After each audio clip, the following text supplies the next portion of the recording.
que la peur ultime, c'est la peur de mourir.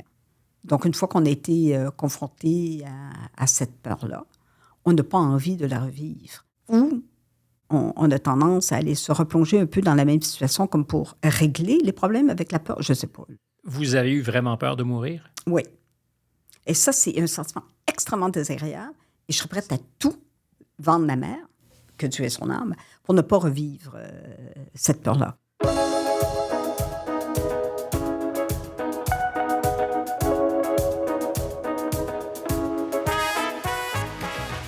Bonjour à tous, bienvenue à un nouvel épisode de Contact que vous pouvez voir si vous êtes avec nous grâce à YouTube ou que vous pouvez écouter sur une de vos plateformes préférées. Je vous invite d'ailleurs à nous donner une note, une bonne si c'est possible, si vous êtes satisfait, parce que ça aide à notre référencement. Parlons de notre invitée et voici ce que l'on disait d'elle lorsqu'elle a reçu l'Ordre du Mérite en 2022, ordre décerné par l'Université de Montréal. J'ouvre les guillemets, téméraire, passionnée, ouverte, empathique, résiliente et modeste.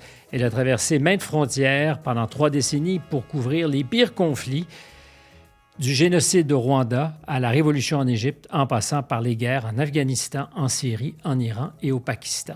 Michèle Ouimet, parce que c'est d'elle qu'il s'agit, a été pendant près de 30 ans journaliste à la presse quotidien montréalais. Bonjour, Michèle Ouimet. Bonjour, Stéphane. Pendant près de 30 ans, parce que la carrière est aujourd'hui terminée. À la presse. À la presse. C'est de celle-là que je parlais, puisque le processus, lui, n'est pas terminé. Vous écrivez encore des livres. Oui. Vous avez encore des passions. Oui. La guerre est terriblement d'actualité, malheureusement, comme elle l'a toujours été à toutes les époques. Regrettez-vous, Michèle, de ne pas pouvoir être en Ukraine aujourd'hui? Oui, c'est sûr. Quand je vois la crise économique au Liban, j'aimerais être là parce que j'ai été plusieurs fois au Liban. J'aurais aimé couvrir l'Ukraine, mais tout ça reste théorique parce que je ne suis pas certaine que je pourrais encore supporter ce stress-là. Tu sais, j'ai vieilli quand même, ça use. Alors, ça m'a usé. J'ai quand même payé un prix assez élevé. Là. J'ai eu des hernies discales importantes. Et puis, je pense aussi qu'en vieillissant, la capacité à prendre le stress diminue. Et je pense que ma capacité à prendre le stress a diminué. Oui, probablement, je pourrais y retourner. J'aimerais y retourner, mais ça reste théorique. Mais j'aime cette ouverture qui pourrait ressembler à un aveu de ce que le temps fait son ouvrage, son œuvre. Et c'est vrai sur tout le monde, sur tous les gens qui ont un métier. Correspondant de guerre, c'est un peu différent. Alors, nous y reviendrons rapidement, mais au départ, est-ce que vous aviez ambition à être correspondante de guerre? Pas du tout. Alors, j'ai souvent dit qu'entre la guerre et moi, il y a comme un malentendu. Premièrement, je ne connais rien à tout ce qui est opération militaire. De toute façon, ça m'ennuie pour mourir. Ce qu'une armée dit, on peut difficilement le comparer. Comme en Afghanistan, je n'avais pas accès aux talibans. Hein. Alors, si on me disait que l'armée canadienne avait tué, je ne sais pas, moi, 100 talibans. Impossible à valider avec les talibans. C'est impossible à vérifier. Et puis aussi, ce qui était particulier en Afghanistan, c'est que c'était la guerre de mon pays. Alors ça, c'était délicat parce que je me faisais accuser de saboter l'effort de guerre du Canada.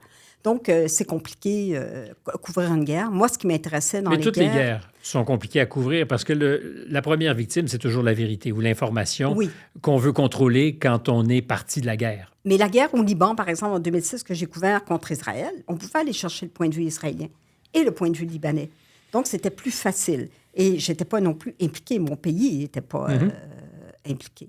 Donc, un malentendu entre la guerre et moi parce que je n'ai jamais eu l'ambition de devenir... Et d'ailleurs, je n'ai jamais été vraiment correspondante de guerre. Alors, c'est plus par accident que j'ai été en Afghanistan la première fois en 1996. Il y a eu le Rwanda en 1994. Il y a eu le Rwanda. Ça a été très traumatisant, là, mais c'était comme une guerre civile. Ça a été ma première expérience. J'avais jamais vu de cadavre de ma vie, sauf bien embaumé, qui sentait rien. Et puis, je me suis ramassée au Rwanda. C'était trop. Alors, je suis vraiment traumatisée. Je pense que j'ai eu un choc post-traumatique. Jamais... Je pense. Vous en êtes parce que pas... je n'ai jamais été diagnostiquée comme telle, mais j'avais plusieurs symptômes.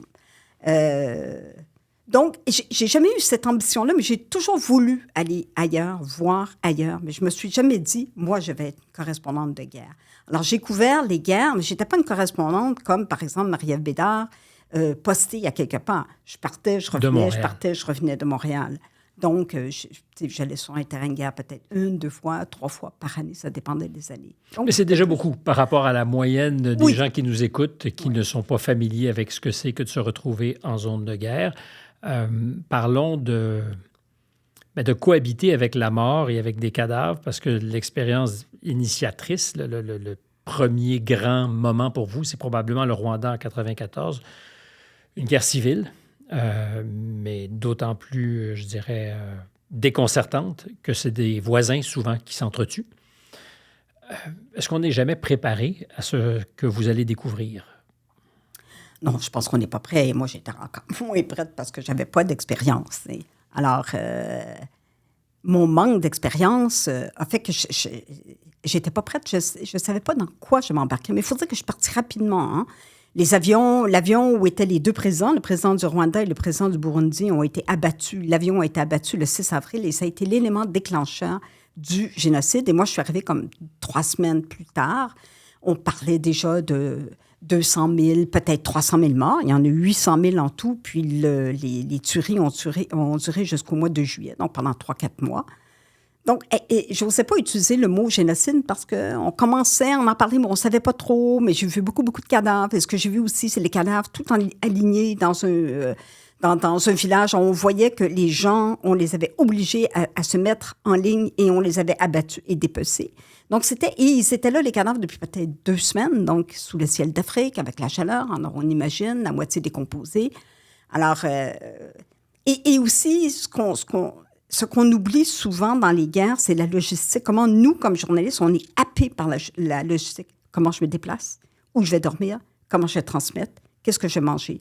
Tout ça, là, ça nous bouffe, là, je dirais, le 2 tiers du temps. Et l'autre tiers, bien là, on écrit, puis on fait des reportages, puis on fait des entrevues. Et moi, c'était une époque où il n'y avait pas de cellulaire. Alors, je vivais un grand isolement aussi. Dans un contexte qui ne peut qu'être anxiogène. Ça, c'est sûr. Le stress, là, j'en ai eu des doses et des doses. En fait, j'ai eu trop de stress, je pense, dans ma vie.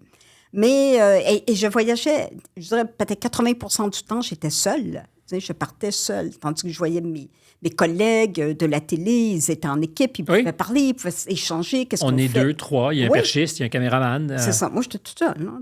Des fois, je faisais un petit peu pitié. Là. Les collègues étaient vraiment gentils avec moi. Je pense qu'ils me prenaient. Collègues, d'ailleurs, pas que canadiens, parce qu'il y a une espèce de solidarité c'est ça. Qui est celle des journalistes qui se retrouvent dans de pareilles circonstances. Beaucoup des Américains, des Britanniques, des Français, qui ont des grands moyens. Et qui, moi, souvent, si j'étais dans un hôtel, j'allais à la salle à manger pour voir si les collègues étaient là, pour leur dire, avez-vous été là? Est-ce que c'est dangereux? Comment se déplacer? Tu sais, je vous dis, la logistique nous bouffe beaucoup, beaucoup de temps. Il ne faut pas sous-estimer que pour arriver à écrire un article, il faut d'abord créer les conditions où on peut l'écrire et où on peut ensuite se préoccuper d'aller chercher l'information. Et transmettre. Et transmettre. À une époque où c'était plus compliqué. C'est un défi, oui. Et encore aujourd'hui, ça peut être un défi. Je disais, la première victime quand on est en zone de conflit, c'est la vérité, parce que tout le monde se la dispute et tout le monde veut influencer la guerre de l'information. C'est vrai en Ukraine aujourd'hui, certainement. Ce l'était au Rwanda. Puis on peut encore se poser des questions aujourd'hui sur la vérité. Comment on fait seul, manipulable, à la merci de gens qu'on ne connaît pas et des fois d'enjeux très complexes. Le conflit entre les Hutus et les Tutsis, même quand on est un peu initié, ça demeure extraordinairement difficile. Oui. Comment fait-on pour accoucher de quelque chose quotidiennement dans le feu de l'action et dans l'anxiété, qui soit cohérent et qui corresponde un peu à ce que pourrait être, non pas la vérité, mais le réel? Je fais une Oui, mais c'est une excellente question qui est très pertinente parce qu'on se bute là-dessus tous les jours sur le terrain. Alors, j'ai couvert la chute de Moubarak en Égypte et Moubarak avait coupé l'Internet. Alors, j'étais comme une aveugle, là, parce que je m'étais quand même habituée à Internet. Dieu merci, je ne retournerai pas à l'époque où on n'avait pas d'Internet et pas de téléphone cellulaire. Alors, se faire couper l'Internet, c'est comme marcher comme une aveugle. Tout ce que tu vois, c'est ton petit bout de terrain, ce que tu as vu, puis tu n'as pas le portrait global. Et donc, j'avais un mini-satellite, je devais me brancher. On était à peu près 2000 journalistes à essayer de se brancher sur à peu près les mêmes satellites, alors ça bloquait. Mais moi, ce que je me disais, c'est que, premièrement, je ne partais pas dans des grandes analyses. Ça, c'est les gens à Montréal qui pouvaient le faire. Alors, ce que je faisais, à distance. À distance. Moi, j'étais sur le terrain. Ce que je faisais, c'était ce que je voyais. Et je multipliais les entrevues. Ça faisait 15 fois 15 personnes qui me disaient la même chose. Je me disais, j'ai un début de vérité. Alors, c'est ce que j'écrivais. Mais je ne faisais pas d'extrapolation. Un réel tangible, en tout cas. Oui. Alors, oui, les témoignages se multipliaient. Oui, j'ai été violée. Oui, un tel a été massacré. Ma famille... Alors, quand ça se multiplie, c'est là qu'on s'approche de la vérité et c'est ce que j'écrivais. Mais je restais souvent au ras des pâquerettes. Je faisais attention parce que, oui, effectivement, c'est difficile de savoir. Là. Les Hutus ont massacré les Tutsis, mais je me suis rendu compte qu'il y avait plein de Hutus modérés qui, eux, étaient prêts à partager le pouvoir avec la minorité Tutsi, qui, eux aussi, étaient massacrés.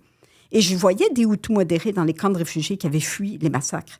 Donc, des fois, la vérité est plus complexe qu'on pense. À commencer par une de vos collègues, Judy River, je pense, qui, elle, dit, écoutez, il y a eu effectivement un massacre des Tutsis par les Hutus, mais est-ce qu'il n'y a pas eu aussi d'autres formes de génocide? Et poser la question est extrêmement difficile. Oui, mais je pense qu'il ne faut pas non plus aller dans l'autre extrême et tout relativiser. Dire, oui, mais peut-être aussi que pendant le génocide, les Hutus, il y a eu des Hutus extrémistes qui ont massacré. Mm-hmm. Donc, ça, c'est un fait.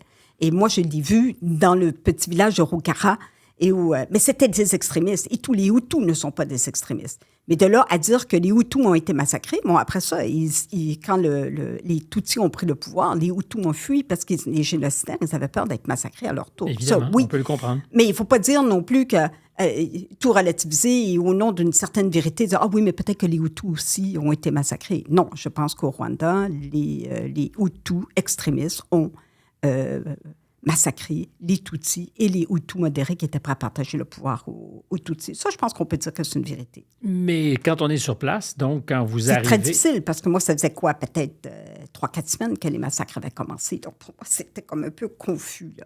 Il y a toujours une certaine confusion. Il y a un stress de ne pas traduire ce qui se passe réellement, d'autant que ce que vous avez comme moyen, c'est votre expérience sensible.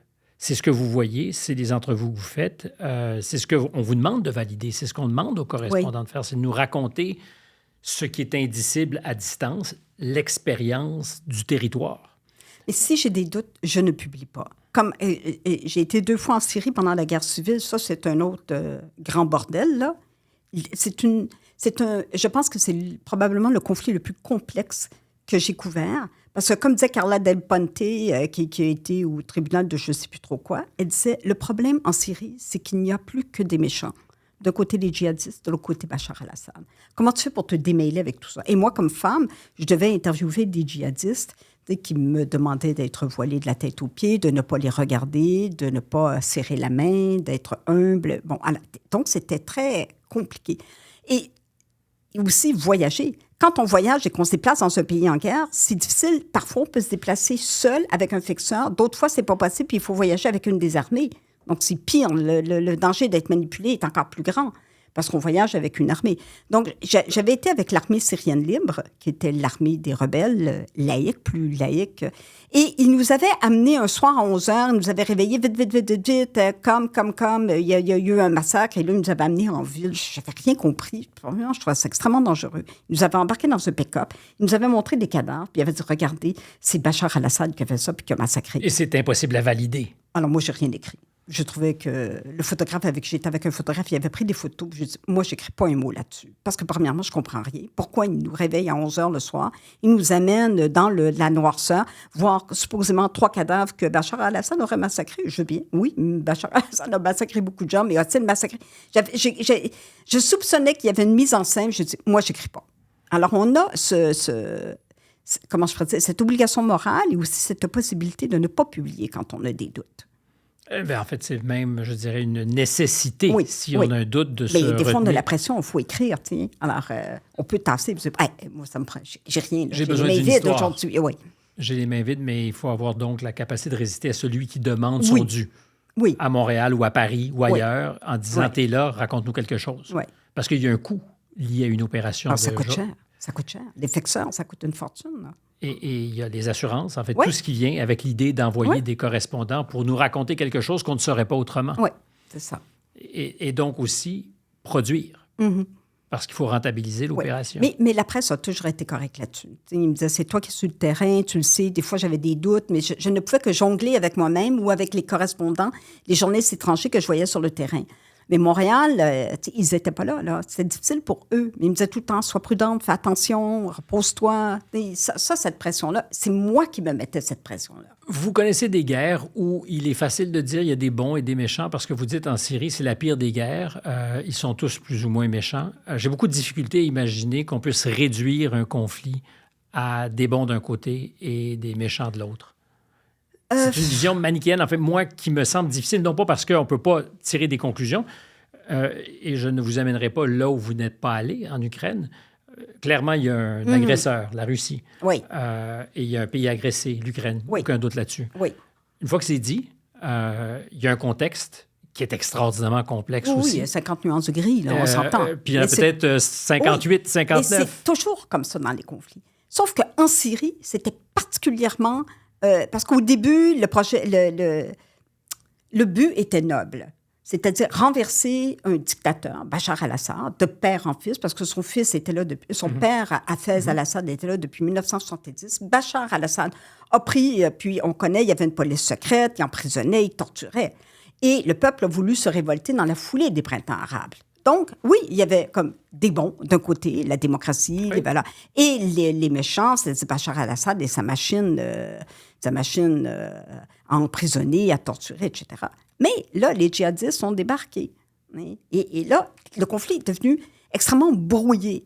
Il y avait peut-être une centaine de groupes djihadistes. Une chatte en aurait perdu ses petits. Là. Moi, je voyais plein de groupes djihadistes que je ne connaissais ni d'Ève ni d'Adam. Qui, entre eux, ne se connaissent peut-être pas davantage. Et où ils sont en conflit. Ils se battent entre eux. Et aussi, ils se battent contre Bachar al-Assad. Et puis là, il y avait les États-Unis. Et puis, il y avait les Russes, le Hezbollah. C'était vraiment immensément compliqué. Et c'est pour ça que Carla DePonte a dit il n'y a plus que des méchants. Qui veulent détruire, en fait. Et celui qui est pris en otage, c'est le peuple. Et Dieu sait que les Syriens Comme les Irakiens l'ont été. Souffert, oui. D'un conflit qu'ils n'avaient pas réclamé. Mais c'est tout le temps ça, les civils qui souffrent. Et c'est pour ça que moi, dans une guerre, dans un conflit, c'est ça qui m'intéresse. C'est les civils. En Afghanistan, c'était les civils qui m'intéressaient. L'impact sur les civils, l'impact sur les femmes aussi. À chaque fois, j'essaie d'écrire sur les femmes dans un pays parce que c'est un sujet qui m'intéresse beaucoup. Parce qu'elles souffrent différemment ou autrement? Oui, dans des pays... Moi, j'ai fait beaucoup de pays musulmans. Alors, souvent, elles ont moins de droits que les hommes. Elles doivent regarder les femmes actuellement en Afghanistan qui doivent se battre. Et les hommes afghans en souffrent parce qu'ils n'aiment pas ça de voir leurs filles qui ne peuvent pas aller à l'école, leurs femmes qui ne peuvent pas travailler. Oui. Alors, les hommes aussi en souffrent. Mais les femmes particulièrement, elles n'ont pas accès à l'université, elles n'ont pas accès à l'école. Donc... oui. Mais ça me semble assez inexorable. Par exemple, l'Afghanistan. C'est une guerre qui a été livrée au départ par les Américains parce qu'ils voulaient leur faire payer le prix de leur complicité dans les attentats. Ils voulaient Ben Laden. Ils voulaient Ben Laden. Ensuite, c'est une guerre où on a modulé le discours pour dire on va en profiter pour amener la démocratie, libérer les femmes, les jeunes filles. C'est une guerre juste. Avec tous les dommages collatéraux qui viennent avec une guerre juste. Puis éventuellement, c'était une guerre juste trop longue, et ils sont partis. Et soudainement, tous les idéaux pour lesquels, apparemment, on s'était battu, les Canadiens, les Américains, pesaient plus aussi lourd dans la balance. Et ces femmes, ces fillettes, dont les destins nous intéressaient tellement, nous intéressent moins. Et je me dis donc, pourquoi? Et au départ, avons-nous vocation à sauver ces pays d'eux-mêmes? Est-ce qu'on avait vocation à sauver l'Irak, les Libyens? Parce que la pire des réponses, celle qui me fait peur, c'est des Libyens qui disent peut-être qu'on était mieux à l'époque de Kadhafi. Le régime était terrible, mais il n'y avait pas le chaos que nous vivons aujourd'hui. Mais c'est une autre sorte de chaos. C'est un pays... des pays qui n'avaient pas de démocratie, qui emprisonnaient, où il y avait pas de... L'opposition n'était pas tolérée, c'était des dictatures. Donc, on ne peut pas comparer un pire choix avec un pire choix. Mais je pense qu'en Afghanistan, les Américains, ce qu'ils voulaient, c'est Ben Laden. Ils l'ont eu, finalement, en 2011. Ils l'ont abattu. Au Pakistan, d'ailleurs. Au Pakistan, à Abbottabad. Et j'ai été à Abbottabad. Je suis arrivée, je pense, 4 jours après que Ben Laden ait été assassiné, parce que c'est ça qu'ils ont fait. Ils auraient pu le capturer, mais ils l'ont assassiné. Il n'y avait pas de veste explosive, là. Mais ils ne voulaient pas faire un procès à Ben Laden, parce qu'ils seraient... Bon, et les Américains... Ils ne voulaient pas vivre avec la patate chaude sans méchanceté, là. Non, mais ils ne voulaient pas non plus que Ben Laden témoigne. Là. Ils ne voulaient pas d'un procès. Ça, c'est clair. Et ils ont balancé son corps... à la mer. À la mer. Et ils sont partis de Jalalabad en Afghanistan. Ils sont passés sous le radar pour ne pas que les Pakistanais puissent détecter les hélicoptères qui s'en venaient à Abbottabad, qui est une ville de garnison, là, où il y a plein de soldats pakistanais. Donc, c'est un pied de nez aux Pakistanais qui étaient extrêmement fâchés. Ils ont fait ce raid-là dans la villa, ils ont tué Ben Laden, ils ont pris son corps puis ils sont repartis en hélicoptère. Donc, c'est un raid, c'est une opération. Et finalement, ils ont eu ce qu'ils voulaient, c'est-à-dire Ben Laden.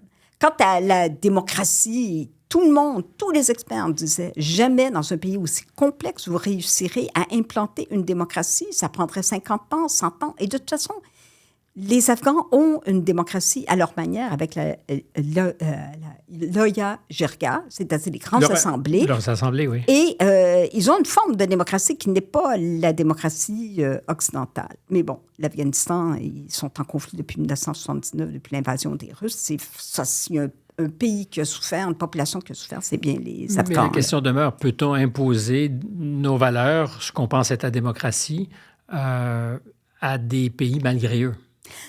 C'est une grande question parce que qu'est-ce qu'on fait? Est-ce qu'il y a un devoir d'ingérence?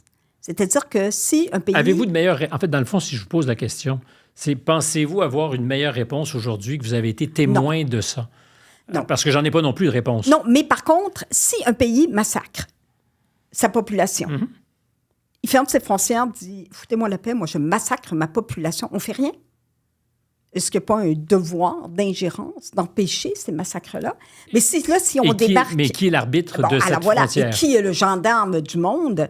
Et souvent, quand les Occidentaux interviennent, ils font plus de dégâts que ce qu'ils voulaient réparer. Mais en même temps, est-ce qu'on peut se croiser les bras et dire « Ah non, nous, on n'intervient pas parce que si on intervient, ça va faire des dégâts et on laisse, je ne sais pas moi, un tyran ou un dictateur massacrer sa population et on se ferme les yeux? » Mais on le fait tant et aussi longtemps que ça faisait notre affaire. Oui, mais est-ce que c'est correct de le faire? Moi, je pense que non. Mais est-ce qu'on peut intervenir? Est-ce qu'il faut intervenir? Oui, mais intervenir comment sans causer encore plus de dégâts? Parce que souvent, les Occidentaux, quand ils débarquent, c'est comme un éléphant dans un magasin de porcelaine. Ça fait plein de dégâts. Est-ce qu'on peut ne pas intervenir et laisser un dictateur massacrer sa population? Ça aussi, c'est une question qui se pose. Mais moi, je n'ai pas de réponse. Vous n'avez pas de réponse davantage que vous en aviez avant de fréquenter ces zones de conflit? Non, je pense que j'ai encore plus de questions que je n'en avais. Parce que les dommages collatéraux dont vous parlez, ils sont réels. Oui, absolument. La guerre en Irak, c'est probablement 5 ou 6 000 militaires américains morts. Mais c'est une guerre qui était basée sur le mensonge. Les armes de destruction massive n'existaient pas. Je vous dirais même que c'était une conspiration organisée en haut lieu. C'est-à-dire qu'il y a des gens qui savaient des gens qui savaient très bien qu'ils nous mentaient. Et Powell a toujours regretté sa déclaration qu'il avait faite. Aux Nations Unies. Oui, où il disait, regardez, voyez, des armes de destruction massive. Les gens regardaient, puis où ça? Mais personne ne vous a dit, ben non, il n'y en a pas d'armes de destruction massive. Et c'est sur ce mensonge-là que les Américains sont intervenus. Mais c'est une intervention qui n'a pas été avalisée par l'ONU, contrairement à l'intervention en Afghanistan, où l'OTAN est intervenue et tout ça, parce qu'on disait on voulait amener la démocratie.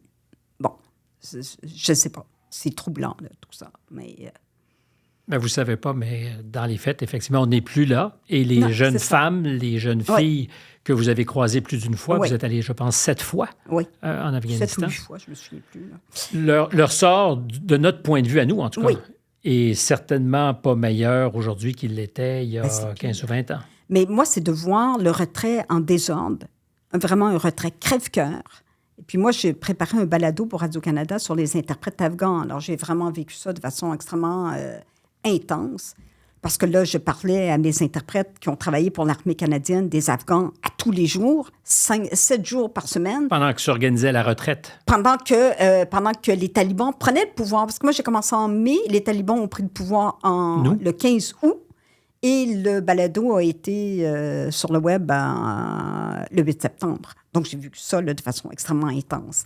Et ce retrait crève-cœur, dans un désordre absolument inimaginable, et la prise du pouvoir comme ça par les talibans, Hein. Ils ont pris le pays, là, tout s'est effondré comme un château de cartes. Ça montre à quel point la corruption était importante, comment ce gouvernement-là, qui est un gouvernement pro-occidental, n'était pas proche de la population. Tout le monde est parti, puis on les a abandonnés encore une fois. Là. On a abandonné les Afghans. C'est cynique? C'est pas cynique, c'est triste. On les a abandonnés parce que je pense que l'Occident n'a pas compris la complexité de l'Afghanistan. Alors, est-ce que l'alternative aurait été que collectivement, Américains, Canadiens, Européens, restions sur place? Ils seraient restés pendant 20 ans, 30 ans. Sans que rien ne change? Bien, c'est parce que il ne faut pas oublier aussi que l'argent, les Occidentaux ont investi des milliards et ça a dopé l'économie, mais ça a aussi nourri la corruption. Ah, ça nourrit la corruption de façon absolument inimaginable. C'est quoi la solution? Je ne sais pas. Mais ça, c'est ce qui est arrivé. Alors, ce gouvernement-là était corrompu. Et là, les Afghans, les talibans ont cueilli le pouvoir comme ça. Ils ont fait comme en 96. Moi, je les avais vus en 96. Et puis, c'était... tous les matins, il fallait que je me présente au ministère de l'Information. Puis j'allais m'agenouiller devant un mollah pour lui dire ce que je voulais faire, C'était le contrôle absolu, là. Et j'ai été 2 semaines en Afghanistan, j'ai eu 2 semaines à avoir peur. J'ai passé 2 semaines à avoir peur parce que j'étais toute seule. Plus en Afghanistan qu'ailleurs? Bien, c'est-à-dire en Afghanistan, je me sentais premièrement tellement loin. J'avais pas de téléphone cellulaire, je ne pouvais pas communiquer avec personne. J'étais tout le temps espionnée par les talibans parce que j'étais la seule journaliste occidentale. Les talibans ont pris le pouvoir en septembre, moi je suis arrivée en décembre, donc il n'y avait plus de journalistes. Il y avait juste moi à espionner, là. Puis, je n'étais pas capable de faire mon travail parce qu'il n'était pas le droit de prendre de photos, pas le droit de parler aux Afghans, pas le droit de faire d'entrevue. Fait qu'il a fallu que je triche.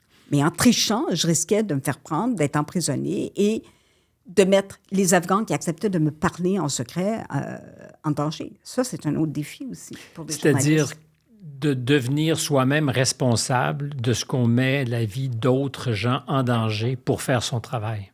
Il faut faire attention à ça. C'est comme avec nos ficteurs, là, les journalistes qui travaillent pour nous, là, qui sont extrêmement importants, nos traducteurs. Mm-hmm. Des fois, on les met en danger, sans le vouloir nécessairement. Mais nous, après, on part, puis eux, ils restent. Donc, ça peut être dangereux pour eux. Non seulement ça peut, ça s'est avéré plusieurs fois. Oui. C'est dangereux parce qu'on va les accuser d'avoir collaboré avec l'ennemi. Oui, d'ailleurs, mon ficteur, avec qui j'ai travaillé plusieurs fois en Afghanistan, finalement, il vit en France. Il a fallu qu'il parte parce qu'il était menacé par les talibans. Alors, pour avoir collaboré avec les Occidentaux. Oui. Alors, quand je vous présentais tout à l'heure, j'ai référé à ce qui a été dit de vous lorsque vous avez reçu cet ordre du mérite. Plusieurs qualificatifs étaient accolés. Téméraire, d'abord. Non, je ne suis pas téméraire. C'est-à-dire que je suis un peu... Faut-il l'être un peu quand même quand vous décrivez... Oui, un peu inconsciente, des fois, là, honnêtement. Vous avez commencé par dire non, pas du tout téméraire, puis finalement un peu quand même. Un peu inconsciente. Inconsciente? En fait. Parce que si j'avais su à quel point le Rwanda serait difficile et à quel point je serais traumatisée, j'aurais pas été. Si j'avais su à quel point c'était difficile sous les talibans, j'aurais pas été. J'ai dit à la presse, hey, je vais y aller, moi, en Afghanistan, là, sous les talibans. Puis là, je commençais à m'organiser. Mais là, je me rendais compte à quel point c'était compliqué. Parce que, comment je pourrais dire, on est beaucoup plus à brunch que les gens pensent. Tu sais, on n'est pas tout organisé, puis on va là, puis on va là, puis on se déplace. On étant les journalistes, la profession? Oui.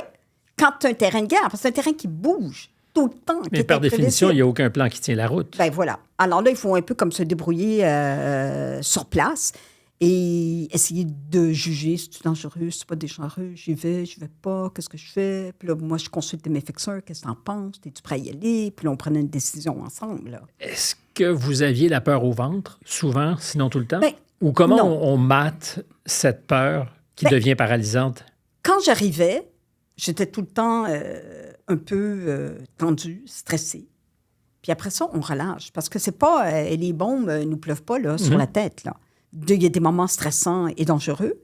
Mais sinon, le reste du temps, j'ai une grande capacité d'adaptation. Donc, je m'adaptais rapidement. Et puis là, je prenais l'air d'aller. Puis je faisais mes entrevues. Puis j'envoyais mes articles. Et puis... Je vais être brutal, mais est-ce qu'il faut qu'il y ait... Puis c'est une formule, là, rassurez-vous, là, je ne le pense pas comme ça, mais est-ce qu'il faut que vous ayez vous-même quelques fils de débranchés pour être inconsciente comme ça? Parce que autour de vous, je l'ai lu, votre fille, Elle vous en a tenu rigueur à une époque. Je pense qu'elle m'en veut encore un petit peu.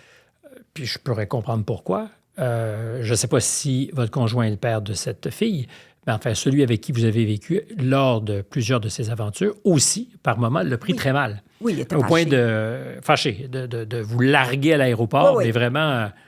et je peux comprendre, parce que ces gens sont inquiets pour vous. Oui. Ils se disent, mais pourquoi ma blonde ou ma mère va aller se mettre en danger pour raconter le monde à des gens qu'on ne connaît même pas? Ben c'est ça. Vu comme ça, j'avoue, oui. Mais c'était plus fort que moi. Je voulais y aller. C'était important pour moi, impératif. Je ne sais pas pourquoi, là. Dr. Freud pourrait me psychanalyser. Mais ça, c'est une chose sur laquelle il n'y a jamais eu une négociation, ni avec ma fille, ni avec mon chum, qui est toujours là, ne m'a toujours pas largué malgré tout. Mais je ne suggérais pas qu'il fallait le faire. Mais je peux comprendre. Je pense que si j'avais été à sa place... Bon, mais je me rappelle une fois... Si j'avais été à sa place, alors pour ceux qui ne regardent pas sur YouTube, vous avez fait wouch-wouch la main. Oui. Vous seriez vous-même largué. Ben, je pense que oui. Mais c'est parce que... Parce que vous êtes une tête de cochon? Non, un peu, mais je peux comprendre que de l'extérieur, c'est difficile à comprendre. Et je peux comprendre aussi l'inquiétude de mes proches. Moi, vos parents sont-ils vivants ou étaient-ils vivants? Ils étaient vivants à l'époque. Là. Ma mère, c'est une Italienne très croyante. Alors, elle me disait, je prie pour toi tous les soirs. Mais moi, je ne suis pas croyante pour 2 sous. Là. Je me dis, bon, pourquoi pas? Je prends tout ce qui passe. Mais ils étaient... Et mon père était fâché aussi. Mon père m'avait dit, tu sais, tant de fois, la cruche va à l'eau qu'elle finit par se briser, quelque chose comme ça. Puis j'en ai voulu.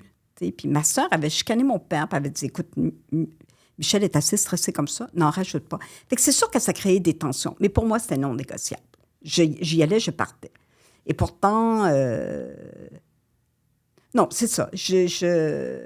Puis mon chum, des fois, quand je suis partie au Liban en 2006, là, on voyait à la télé les bombes qui pleuvaient sur Beyrouth et tout ça. Mais une fois, rendu à Beyrouth, on s'est rendu compte que c'était juste le quartier chiite qui était bombardé un peu autour. Là.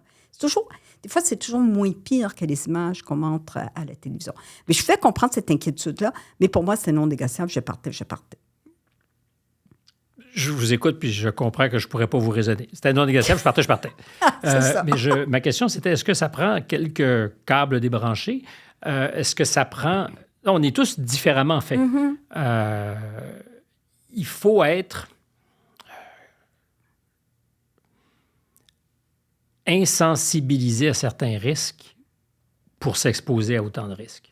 Mais non, moi, je n'étais pas insensibilisée aux risques. Parce que en dépit de tout, j'ai toujours été très prudente et c'est peut-être pour ça qu'il ne m'est jamais rien arrivé. Je n'ai jamais été blessée, je n'ai jamais été kidnappée. J'ai été malade peut-être 1 fois ou 2 là, parce que j'avais mangé de la viande, parce que je virais végétarienne, je faisais très attention.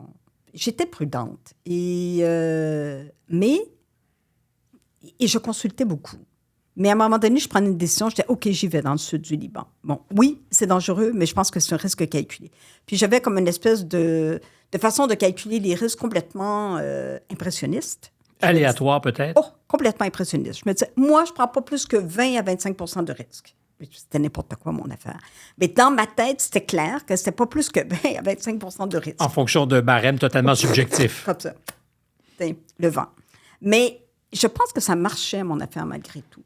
Je le sentais. Puis, comme je dis, je consultais beaucoup. Puis je parlais à mes fixeurs. Si mes fixeurs n'étaient pas d'accord, je ne le faisais pas. Je ne voulais pas les mettre à risque inutilement. Mais vous l'avez déjà fait. Mais vous l'avez déjà fait.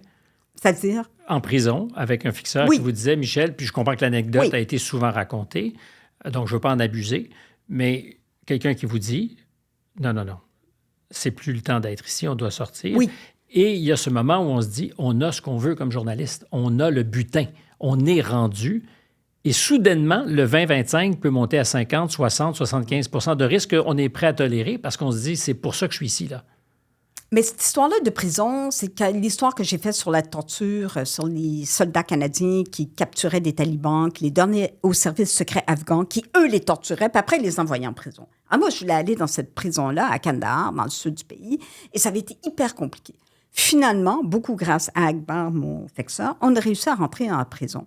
Mais là, on était assis avec les talibans, puis je faisais l'entrevue, et là, Akbar me dit « Michel, il faut partir. » Je dis « Non, attends. Non, Michel, il faut partir. Attends. » Mais lui, il sentait le climat d'hostilité. Moi, je ne comprenais pas. Puis à un moment donné, il a comme brisé ma bulle. Il m'a dit, Michel, tu ne comprends pas, il faut vraiment qu'on parte. Alors, j'ai dit, oh, OK. Puis là, on est parti. Là, il a fallu recommencer toutes les démarches pour retourner, parce qu'on est retourné. Mais en fait, ce que j'ai compris, c'est que c'était la journée des visites, parce que c'est les familles qui apportaient la nourriture, les couvertures, les vêtements et tout ça. Et les familles ne pouvaient pas entrer parce que nous, on était dans la prison. Alors là, il a commencé à avoir beaucoup d'hostilité parmi les prisonniers qui disaient « Ils vont-tu partir? » Puis ça, moi, je ne parle pas la langue, donc je ne fais pas comprendre. Mais lui, Akbar, avait ses antennes. Alors, on est sortis, mais on est retourné 2 jours après. Avons-nous été complices d'horreurs qui ont été perpétrées en donnant des prisonniers au service secret afghan? Ça, c'est une grande question, là. Mais en 2 mots, vous, votre opinion, ils disent qu'ils ne le savaient pas. Vous croyez ça? Non. Merci. C'est la seule réponse que j'attendais. Mais non, c'est parce que je comprends que tout est, on s'est dit, plus compliqué et nuancé.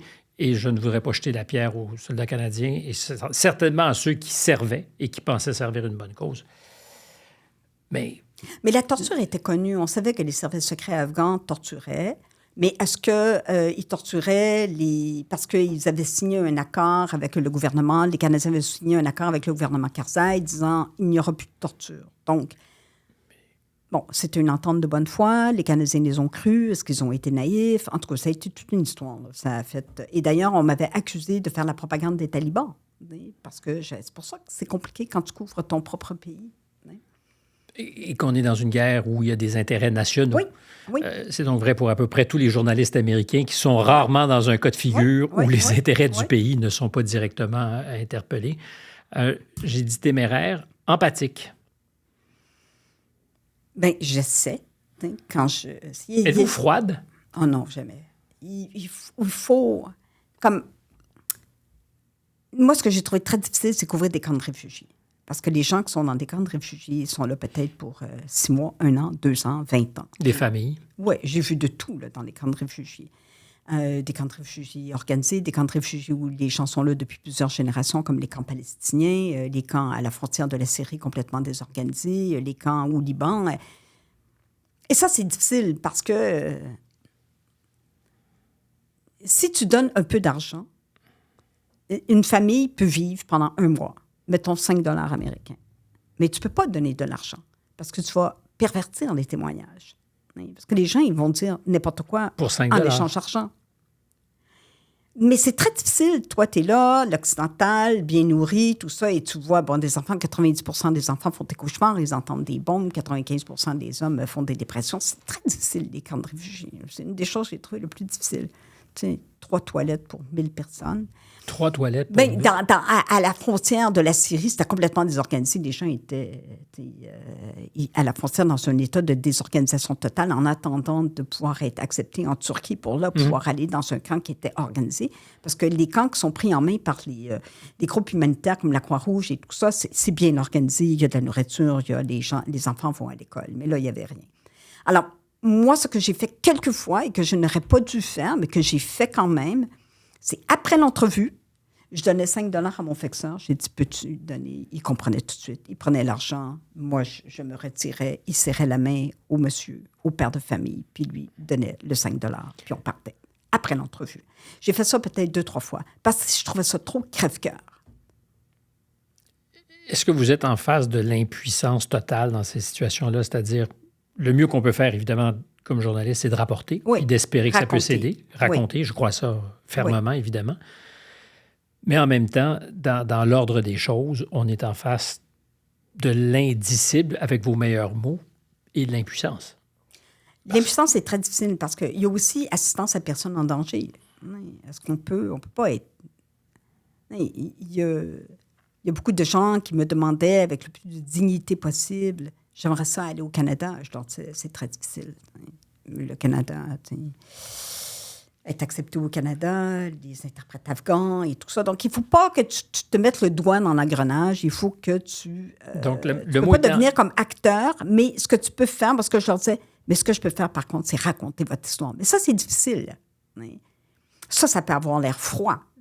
Puis après, toi, tu pars, puis tu écris ton histoire. Tu te nourris de la misère des gens et tu recraches ça au lecteur. Ça, je trouvais ça difficile. Des fois, j'avais l'impression que j'étais un vampire et que tous les journalistes étaient des vampires. C'est le tremblement de terre en Haïti. On était, je ne sais pas combien de journalistes par victime. Là. Il y avait des journalistes. Et les Haïtiens, tout ce qu'ils voulaient, c'est essayer de reconstruire, retrouver, premièrement, leurs proches. Il y a eu 300 000 morts, je crois. Est-ce que ma famille, mon père, ma mère, mes enfants sont morts? Et les constructions étaient tellement de mauvaise qualité, puis il y avait des répliques. Donc ça c'est difficile. Pour avoir mauvaise conscience, c'est-à-dire de savoir que vous allez rentrer et eux vont rester. Oui. Même chose avec les fixeurs. Nous, on rentre, mais eux restent. Ça, vous avez déjà craqué devant des gens que vous couvriez? Devant un témoignage pleuré parce que c'est juste insoutenable? Bien, au Rwanda, après avoir vu tous ces cadavres-là dans mon petit village, Rukara, je suis rentrée ensuite. Je couchais dans un hôpital là, qui avait été réquisitionné par l'armée Tutsi. Et puis, j'avais un matelas à terre. Je me faisais dévorer par les moustiques la nuit parce que je n'avais pas encore découvert la vertu des somnifères. Alors... Pour ne pas réagir aux piqûres de maringouins et de moustiques. Donc, je ne dormais pas de la nuit. Je n'avais pas dormi de la nuit. Je m'étais réveillée le matin et je tremblais. J'ai un tremblement physiologique. Je tremblais. J'étais incapable d'arrêter ce tremblement-là et je pleurais. Ça a duré 24 heures. Donc, j'étais en choc. Mais j'ai quand même fait des entrevues. Donc, je faisais des entrevues en pleurant, mais j'ai interviewé des gens qui pleuraient aussi. Donc, j'imagine le portrait. Mais ça a été le pire. Mais ça m'est arrivé de rentrer, de faire mes entrevues, de voir des gens qui pleuraient dans des situations désespérées. Et ensuite, à l'hôtel, quand j'écrivais, ça m'arrivait des fois de pleurer. Les militaires, souvent, quand ils rentrent, disent que le pire, c'est presque d'être chez soi, mais incapable de transmettre ce qu'on a vu, vécu, senti. Est-ce que c'est vrai aussi pour les journalistes quand ils reviennent de mondes où nos capacités d'entendement ne se rendent pas? C'est-à-dire que si on n'a pas été en guerre, on ne peut pas comprendre ce qui s'est passé là-bas. Donc, quand vous rentrez à la maison, que ce soit avec vos proches, avec la famille ou même avec des collègues au journal, c'est très difficile de raconter ce que vous avez vu et vécu. Mais moi, je racontais au jour le jour ce que je vivais à travers mes articles. Donc ça, c'était vraiment comme une catharsis. Là. Ça me permettait de communiquer ce que j'avais vécu. Donc ça, je pense que ça aide énormément, ce que les soldats ne peuvent pas faire. Et moi, quand je revenais, j'étais contente. J'appréciais mon confort, j'appréciais mon petit café, j'appréciais le calme, j'appréciais la sécurité, j'appréciais de ne pas vivre sous les bombes, j'appréciais... Oui, non, je n'ai pas vécu cette espèce de... décalage. Oui. C'est sûr qu'il y avait un décalage, mais pour moi, ce n'était pas dramatique. Là. Résiliente. Je reviens toujours aux mots qui ont été utilisés ou les qualificatifs utilisés. Parce que quand on a amorcé la conversation, vous avez parlé de vieillir dans ce métier et du prix à payer. Oui. Dans les os, dans le système nerveux. Oui. C'est sûr que les vestes par balles, moi, je n'étais plus capable de mettre une veste par balle. Moi, je suis petite, hein? Fait que, une veste par balle avec le casque, ça peut peut-être peser 20 livres. Tu te promènes avec ça. Le stress, les voyages en avion, les nuits blanches dans les avions, dormir à terre dans les aéroports, stressé. C'est sûr que ça use. C'est sûr que moi, ça m'a usé. Et alors, j'ai eu des hernies discales, mais j'ai vu des physios, j'ai fait des exercices, je nage, Dieu merci. Mais ça vous a entamé? Ah, bien ça, c'est clair. Ça, c'est clair. Il y a un prix à payer. Oui, j'ai vieilli en accéléré à cause du stress, à cause des vestes par balles, à cause des avions tout croche, dormir n'importe où. La pression, le stress, c'est sûr. Le regrettez-vous des fois? Non. Parce qu'il y a aussi une addiction à ce qui nous fait mal, à ce qui nous fait souffrir et au stress. C'est un mot que j'aime pas, addiction, parce que j'en ai vu des gens qui carburent à l'adrénaline. Moi, je n'aime pas avoir peur. C'est une chose que je déteste. C'est un sentiment que je déteste, la peur. C'est pour ça que... Votre fille dirait autrement, peut-être, ou votre conjoint dirait, bien, pour quelqu'un qui déteste la peur, tu as mal choisi ton métier. Oui, mais j'ai comme en tout cas, j'ai comme des comptes à régler avec la peur, mais ça, c'est une autre histoire. Mais quand j'arrivais, j'étais toujours tendue. Mais une fois que j'étais arrivée, puis que j'avais écrit mon premier article, puis que j'avais cassé la glace, puis que je m'étais adaptée, comme je vous dis, je m'adapte rapidement.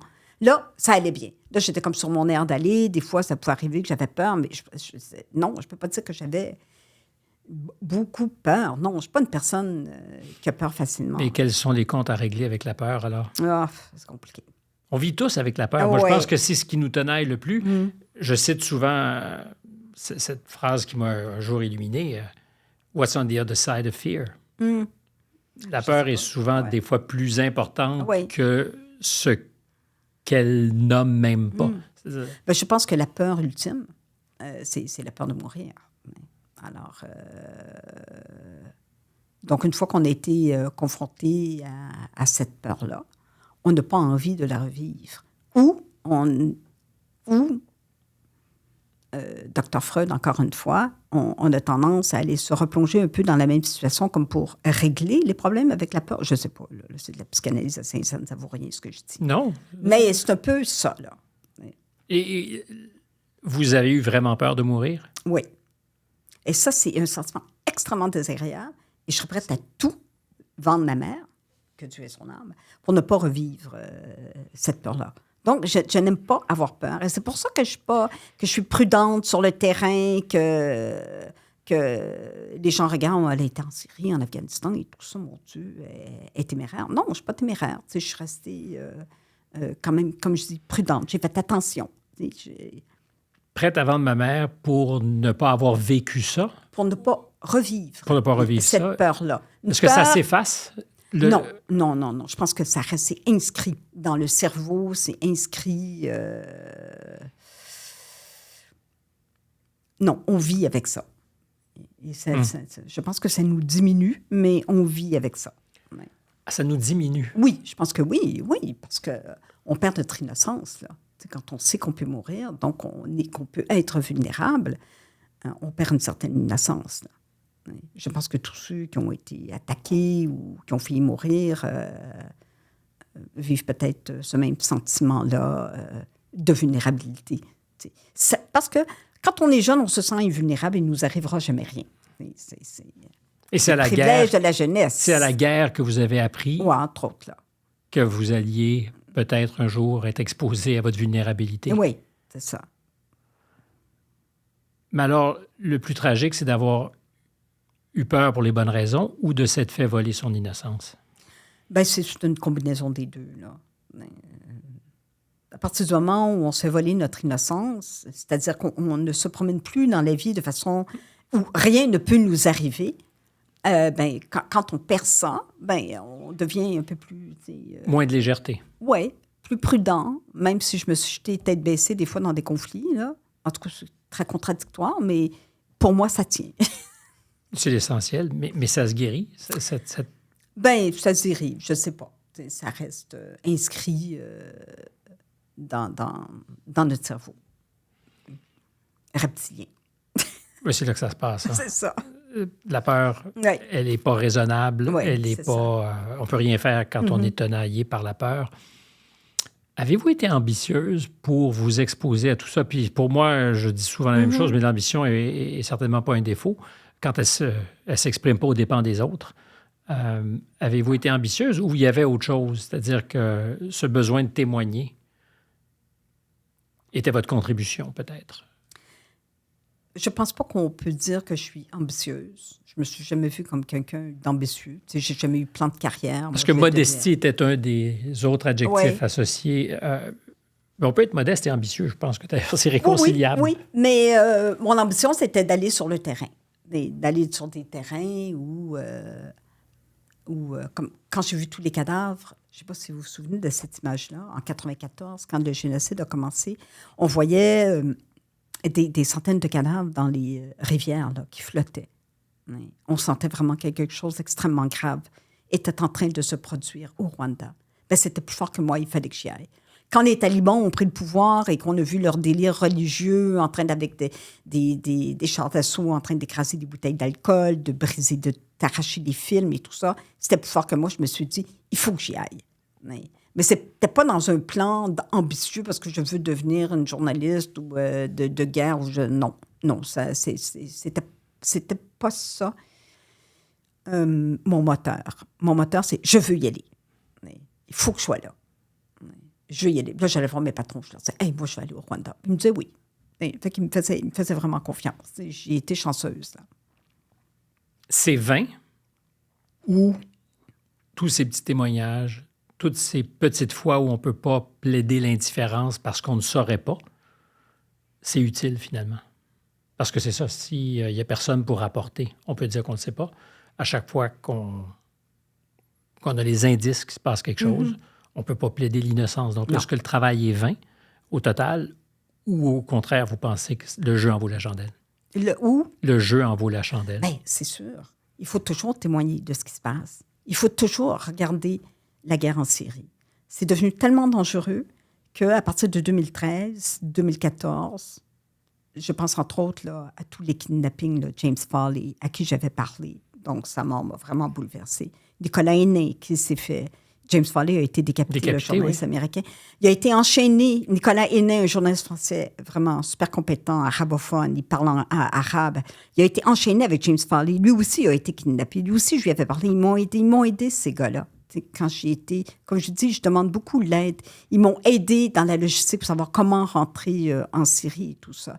Donc, la Syrie est devenue un terrain tellement dangereux que les salles de rédaction ne voulaient plus envoyer leurs journalistes en Syrie. Et il y a un journal britannique, je ne me souviens plus lequel, peut-être The Independent, a dit aux photographes pigistes, parce que c'est à peu près que des pigistes, si vous revenez avec des photos de la Syrie, on ne vous les achètera pas parce qu'on ne veut pas encourager. Ça, c'est trop dangereux. Je pense que c'était le Sunday Times. Et donc, on a arrêté de couvrir la Syrie. Donc, on a abandonné la Syrie. Et le pays s'est comme refermé. Et s'il n'y avait pas eu les Syriens qui prenaient des vidéos puis qui essayaient d'envoyer ça sur le net et puis qui témoignaient, ben on ne saurait rien. Mais non. Mais ça, c'est terrible. Ça, c'est la pire tragédie qui peut arriver. De cesser d'aller sur le terrain et de témoigner de ce qui se passe. Et c'est un peu ce qui est arrivé en Syrie. Est-ce qu'il vous arrive encore de rêver ou de cauchemarder ou vous êtes complètement sevré? Non, ça m'arrive des fois c'est toujours les rêves récurrents, là. T'es pas capable, t'arrives pas. D'impuissance. Oui, mais c'est des rêves comme avant de rentrée scolaire. T'arrives pas à t'habiller, t'arrives pas à marcher, t'arrives pas à avancer. Bon. Mais c'est pas des rêves de guerre. Mais c'est pas des rêves de guerre. Non, mais des fois, ça peut m'arriver, mais c'est rare. Mais je vais éviter de voir des films trop... Avant, j'étais capable de voir des films très durs, mais plus maintenant. Plus maintenant. Je détourne les yeux, je me dis non. Le système nerveux, donc, peut en prendre. Oui, j'en ai eu assez. Je suis pas capable. Je ne veux pas. Je sens que je suis sursaturée d'images, de cadavres, non. Au-delà d'une certaine limite. Oui, mais c'est de plus en plus de films que je ne vais pas voir. Je me dis, ou de livres que je ne veux plus lire.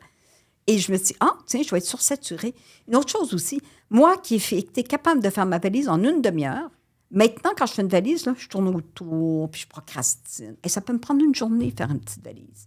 Parce que c'est probablement que ça vient de ça. T'sais, j'ai tellement souvent fait ma valise vite que maintenant, faire une valise, je pense que ça fait partie du processus de vieillissement, d'usure, mon incapacité à boucler une valise rapidement.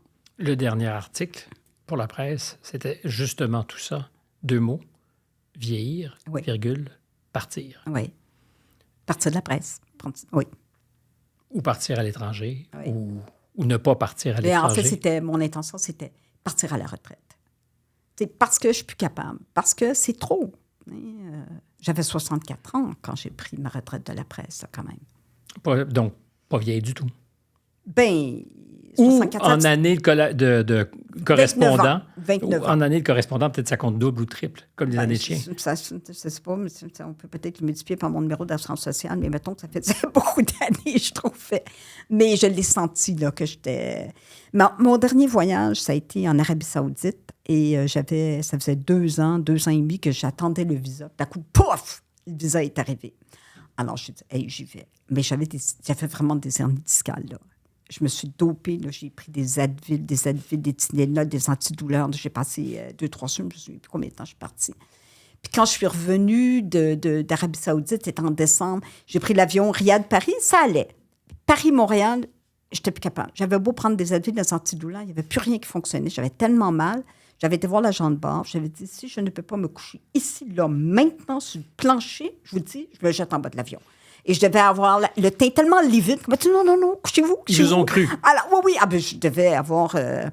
Et là, quand je suis arrivée, je suis tombée dans les bras de mon chum, j'ai dit, je suis plus capable. Puis là, j'ai été voir mon patron après, puis j'ai dit, je prends ma retraite. Je devais aller en Afghanistan, et puis je n'y ai pas été, parce que mon corps a dit, c'est assez. C'est certainement pas votre fille ou le conjoint qui ont... C'est mon corps. Si je comprends bien, c'est que si lui n'avait pas déserté... J'aurais continué, mais oui. Mais oui. Et maintenant, je suis une grand-mère, et je suis en amour fou avec mon petit-fils, qui a 2 ans. C'est peut-être lui qui aurait su vous retenir. Peut-être. Michel Ouimet, ça a été un plaisir. Merci. Bon retour à la maison. Oui, merci. À pied. Ben voilà qui complète l'émission pour cette semaine. À la réalisation, Lola Mal, c'est Marianne Grenon qui était avec nous pour la recherche et M. Bégin qui est responsable de la musique. Stéphane Bureau au microphone. Notre invité, encore une fois, était Michel Ouimet. Merci, à très bientôt.